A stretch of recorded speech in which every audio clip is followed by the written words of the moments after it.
ಜಗದೀಶ್ವರ ನೀನೇ ರಕ್ಷಿಸಿ. ಕಾಣುವ ಪ್ರಪಂಚದಲ್ಲಿ ಕಾಣದ ದೇವರ ಕೈವಾಡವನ್ನು ಇದೆ ಎನ್ನುವುದಕ್ಕೆ ದೈತ್ಯ ಮಾತೆಯಾದಂತಹ ಈ ದಿತಿದೇವಿಯೇ ಸಾಕ್ಷಿಯಾಗಿದ್ದಾಳೆ.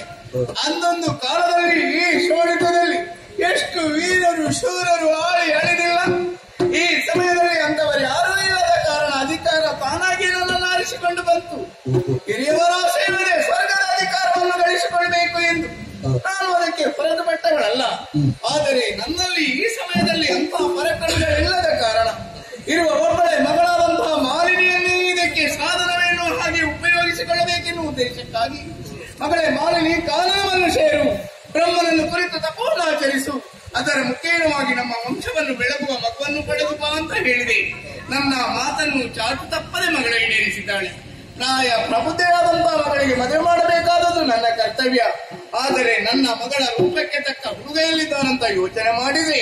ವರ್ತಮಾನ ಕಾಲದಲ್ಲಿ ಪಾತಾಳವನ್ನು ಆಳುವ ಅಧಿಕಾರಿ ಜನ್ಮಾಲಿ ಯೋಗ್ಯ ಹುಡುಗ ಅಂತ ತಿಳಿದು ದೂತನ ಮುಖೇನ ಓಲೆಯನ್ನು ಕಳುಹಿದ್ದೇನೆ. ಉತ್ತರ ಬಂದಿತ್ತಲ್ಲ, ನಿರೀಕ್ಷೆಯಲ್ಲಿರ್ತೇನಂತ.